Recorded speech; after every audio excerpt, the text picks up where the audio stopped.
Dear students, in this class we are going to study about oscillators. Oscillators, as the name says, something that oscillates. Of course, because we are studying electronics, it is the electronic signal that is oscillating. Uh, Just to remind you the basics of an oscillation. Oscillation means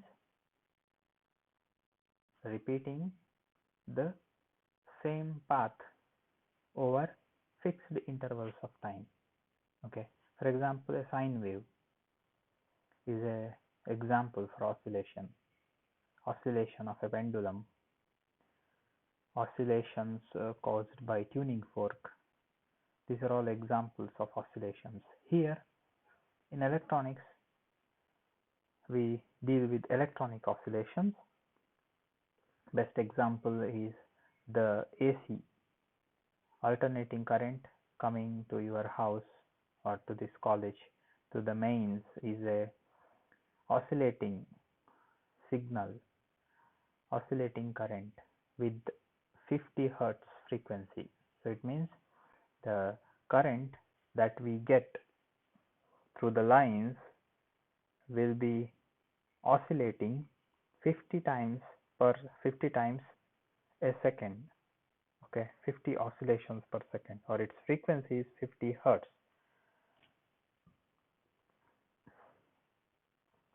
That is a sine wave. If you actually you should not do that, but we can use a transformer, small transformer, to step down from 230 volts to 5 volts, anywhere between 5-10 volts, and then we can feed it to the CRO to see that it is a sine wave. There are oscillators which generate oscillations of different frequencies. You might have seen some of them in our lab.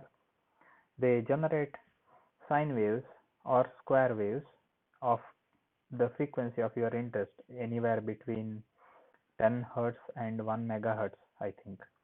So you can generate waves of different frequencies, and those waves will be sent through different devices. They perform different functions, and then we can study them. We will see why these oscillators are useful later, but as of now we will study how to generate this signal, how to produce a sine wave from a transistor circuit or from a basic circuit. Okay, so basically an amplifier, we need an amplifier to produce an oscillator, and amplifier is the one which works when you apply a DC to it. Okay, for working of this you need a DC power supply like 12 volts. uh, to make the transistor work you need 12 volts. Then the amplification is done when you give some signal to the input, you get a magnified or amplified output. It is like that. So let us produce a sine wave now then. So here what is actually happening is, you see the picture on the screen. So there is an input on the left side, and then the input is Vi dash. I will explain why it is Vi dash. Then you have an amplifier with a gain equal to A. Gain is equal to A means the output signal is A times the input signal. So that is known as gain. And then there is a line coming back here called feedback, and it also has got a gain of beta. Okay, so it is a feedback circuit, so it has a gain of beta. So this is set in such a way that in oscillators, even when there is no input, there will be an output. Okay, in a oscillator.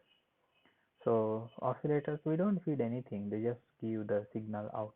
We will see how it is. So it is actually, the feedback circuit is made up of capacitors and resistors which select some frequencies from the noise. When there is no input, the amplifier amplifies the noise and you get some random signals in the output. So a part of that is fed back. So this feedback circuit is set such a way that it selects only some particular frequency and it feeds back only that particular frequency, and that particular frequency gets amplified again and it is fed back, amplified, and in few seconds I would say in a second you see only that frequency with the large amplitude in the output signal, and remaining all frequencies are very small in their amplitude or negligible because other frequencies are noise. So this feedback is very important. So in case of amplifier gain, here in the place of amplifier, usually a transistor or some circuits called operational amplifier are used, and feedback circuit usually consists of some capacitors and resistors. Okay, so we'll do a bit of mathematics here to calculate the gain. So we know that Vi dash is the input and V naught dash is the output with the feedback. Okay, so this is the input and that is the output with the feedback. So that implies V naught dash is equal to A times Vi dash. But you know from that here that Vi dash is basically due to the signal coming from feedback when the switch is closed, signal coming from feedback and signal coming from the input. So Vi dash is actually Vi plus Vf. Okay. So however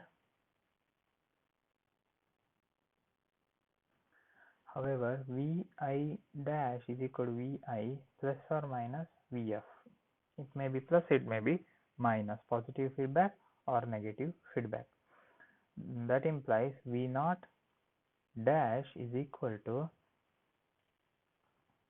A into Vi plus or minus Vf. Again we substitute for Vf. Okay, let us consider two conditions. If the feedback is positive, if the feedback is positive, V naught dash is equal to A into Vi plus Vf, and that is A into Vi plus beta times V naught dash. So Vf is the feedback, it is a fraction. So Vf is equal to beta times V naught dash is a fraction. So a fraction of the output is fed as the feedback to the input. Okay, so that implies beta is equal to Vf by V naught dash is known as feedback factor.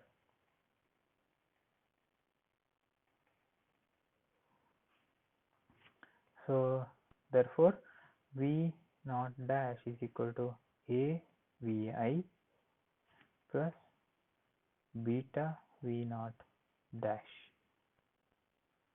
A beta V naught dash. So that implies you rearrange the terms, bring V naught to this side. So basically what we want to see is what is the output. So V naught dash is equal to A Vi by 1 minus A beta.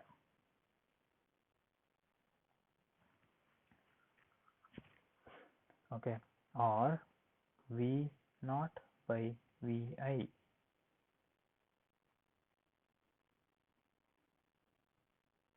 is equal to A divided by 1 minus A beta. here note that so signal output increases due to positive feedback.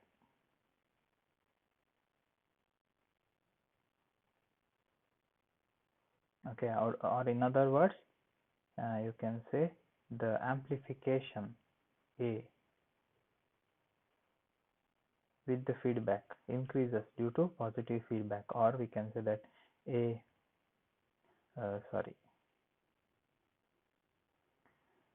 A due to feedback is greater than amplification factor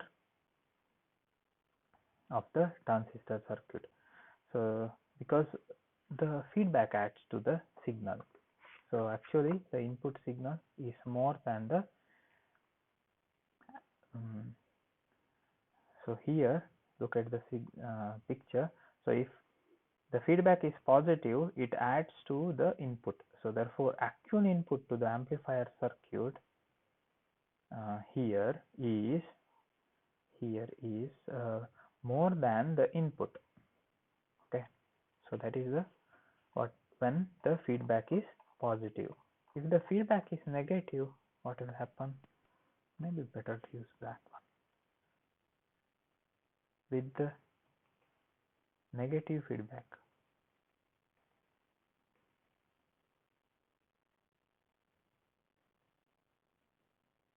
what happens with the negative feedback? V naught is equal to A into Vi minus Vf. So feedback, so it is Vi input minus Vf. So therefore V naught dash is equal to A into Vi by 1 plus A beta. That is what you see, or that implies V naught dash by Vi is equal to amplification with the feedback, that is A by 1 plus A beta. Here you can see that AF is less than A, since AF is less than, since 1 plus A beta is greater than 1. If this is greater than 1, the denominator, if this is greater than 1, then AF into greater than 1 is equal to A. That means AF is less than A. Okay, AF is less than A. So that is the thing. With negative feedback, the amplification of the transistor is more than the amplification with the feedback. So that is the basic ideas of the oscillator. Okay, next we will see an important criteria known as Barkhausen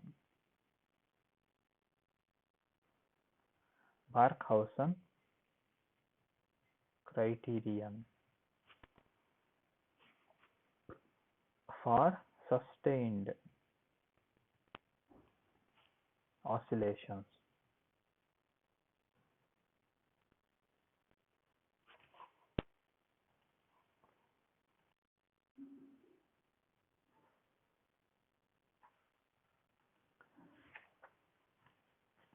So Barkhausen criterion for sustained oscillations. So I took a break to draw this circuit here. So this here is a circuit made up of a transistor. So we have the transistor in the center, which is the amplifier part of our previous oscillator circuit, and the feedback circuit is basically made up of these 3 capacitors and 3 resistors. They make the feedback circuit. So you can see the feedback coming from the output to the input side, and there is no separate input in this case. So it has to pick the noise and select the noise through these capacitors and then amplify that noise. Okay, so we consider this one with positive feedback. So just to note down, amplification factor is equal to A by 1 minus A beta with the positive feedback.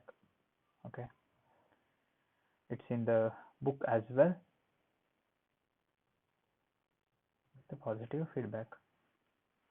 So if A beta, what happens if A beta is equal to 1, then the denominator 1 minus A beta tends to 0 and A by 1 minus A beta tends to infinity. So this is a case where feedback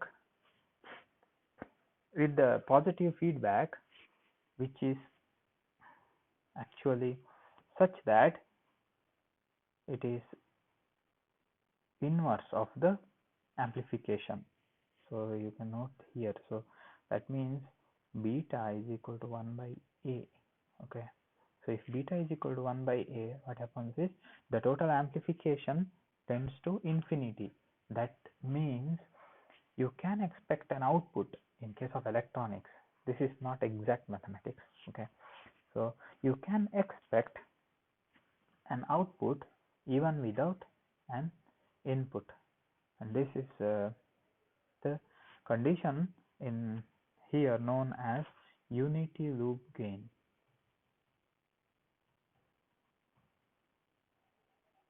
Just to remember the term, okay, unity loop gain.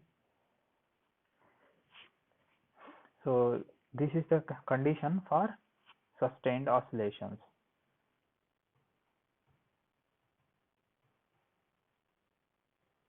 Sustained.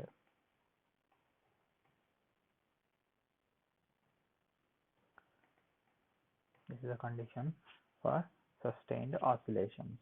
However, here there are a few things to know. This is an NPN transistor we have used, and therefore transistor does a 180-degree phase shift. So if you suppose give the feedback from the transistor directly to the input here, so it gets inverted and goes through the transistor, gets inverted again, comes back. So the inverted input and the output will be inverted of the input. So that means the input and output are always out of phase. Because of that, they finally cancel. That is why you need a positive feedback so that the output adds to the input. So the transistor creates a 180-degree phase shift. So to that you have to add 180-degree phase shift. These two together make 360-degree or 0-degree phase shift, and that is nothing but positive feedback.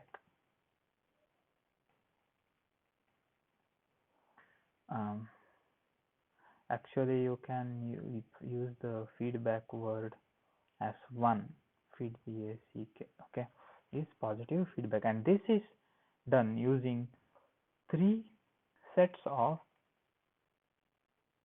CR circuits. So 3 into 60-degree phase shift,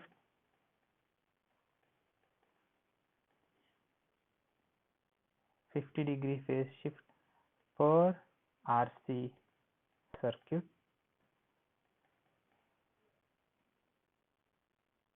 and that gives you 180-degree. Okay, so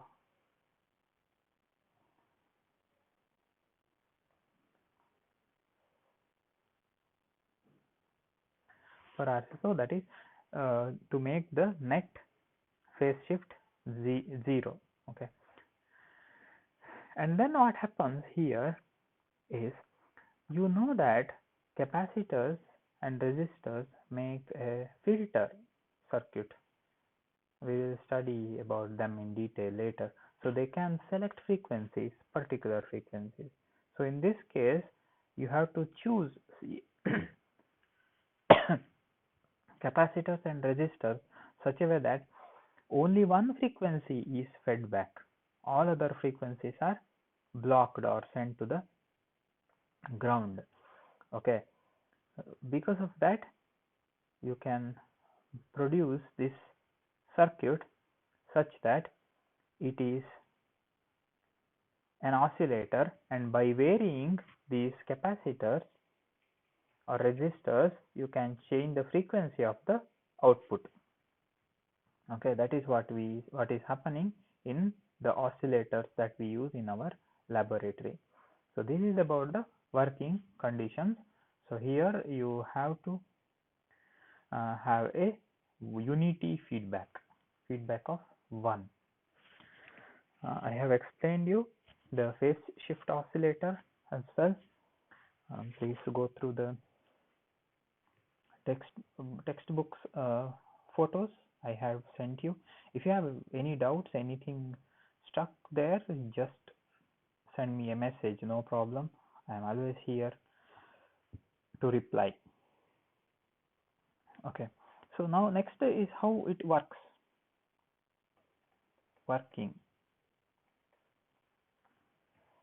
The phase shift oscillator is, as I told you, has a transistor and the RC phase shift circuit. So it is made up of transistor, I have already explained you quite a bit, plus a RC phase shift circuit. That is nothing but feedback. This is what? Amplifier. So transistor is the amplifier and the phase shift circuit is the feedback, and therefore we make it such a way that the total shift is 360 degree. So we need to select the capacitors and resistors so that the phase shift by them is 180 degree. How can we do that? We take tan theta is equal to reactance of the capacitor by R. So that is the expression for the phase shift caused by a RC circuit, and XC is equal to 1 by omega C into 1 by R. Okay, so, or in other words, X C is equal to 1 by omega C, and omega is nothing but 2 pi f, angular frequency. Okay, here we take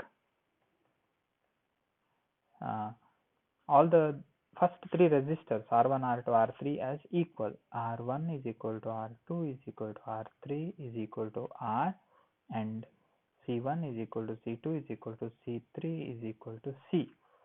So if you take them as equal to C, then what we have is tan theta.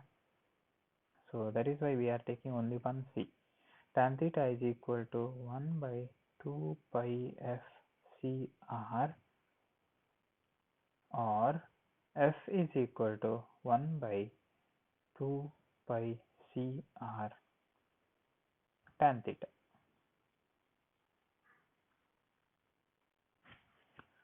Pi CR tan theta. Since there are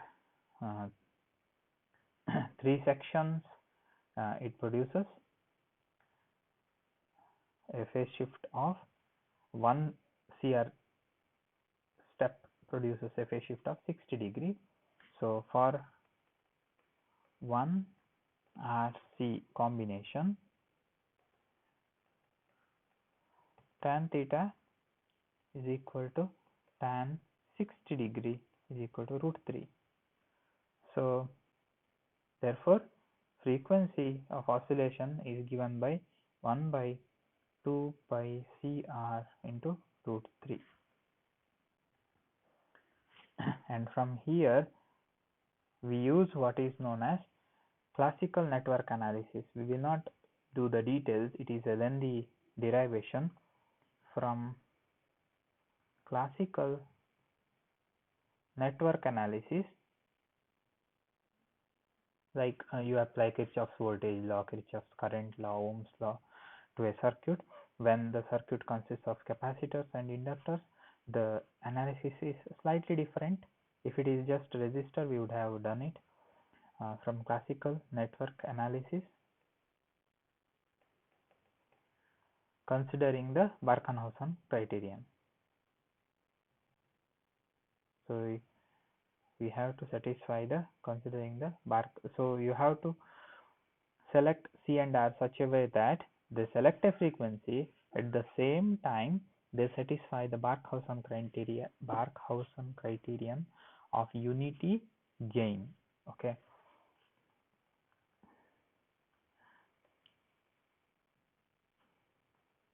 I'm just mentioning it here. So from that, what you ultimately you arrive at is a frequency f is equal to 1 by 2 pi RC into root 6. So it is not just root 2 into root 3. Don't worry, it is different from that. Okay, sorry about that.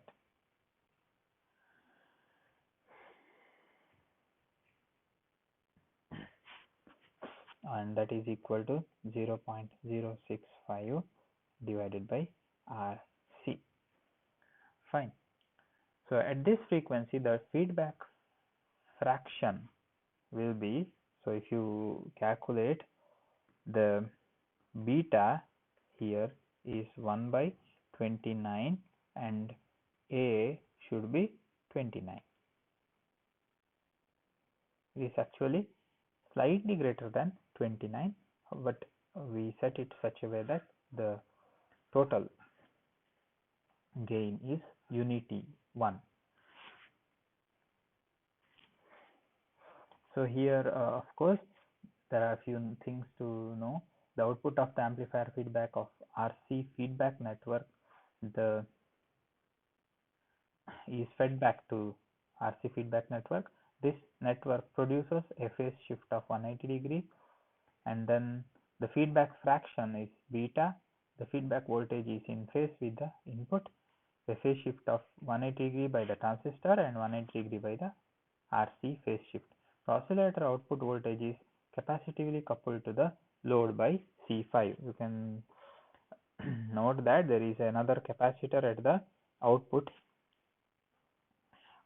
here, which is again a filter. Okay, you will know about filters later in detail.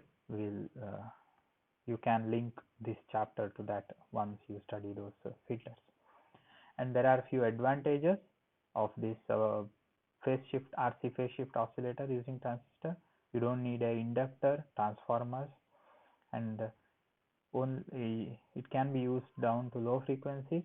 It has a good frequency stability and the output is pure sine wave.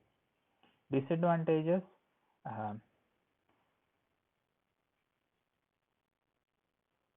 difficult to start the oscillations because the feedback is generally small.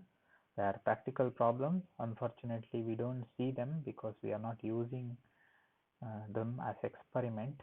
The circuit gives small output. Yeah, amplifications are not very high with the transistors. Okay, it's not suited for variable frequencies since large number of capacitors will have to be varied. So if you want to change the frequency, you have to change C1, C2, C3 and R1, R2, R3. So 2 or 3 capacitors you have to change, and that is a bit difficult. And the frequency stability, and another problem with this is you cannot go to very high frequencies. You might be able to go up to a few kilohertz, hundreds of kilohertz, not more than that. For that you have to use what are known as metal oxide feed effect transistor. If you want to go beyond megahertz, it is very difficult with our devices. You have to use what are known as crystal oscillators. It's an interesting topic altogether. Crystal oscillators for above 1 megahertz. They are piezo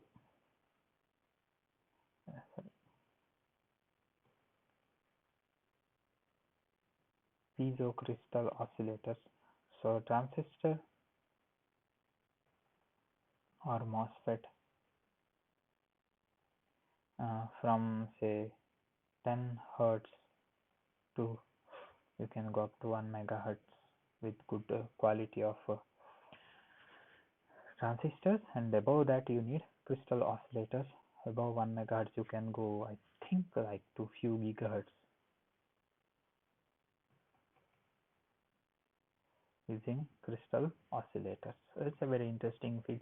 You need high frequency oscillators. They are used in telecommunication because what we deal with is radio,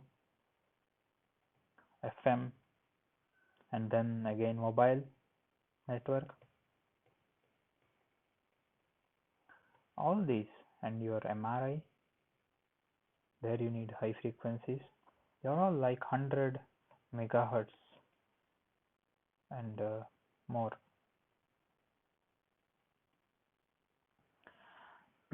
You need there are some applications where you need like a gigahertz, 1 gigahertz, 1000 megahertz is equal to 1 gigahertz. In such cases, you have to go for piezo crystal oscillators. Earlier, AM radios, amplitude modulated radios, were consisting of these transistor circuits, but today you need a crystal in the transistor, today's radio, so that you can generate that frequency. Okay, so that's for now. We will continue with the what is known as Wien bridge oscillator in the following class. Questions, please send me. All the best.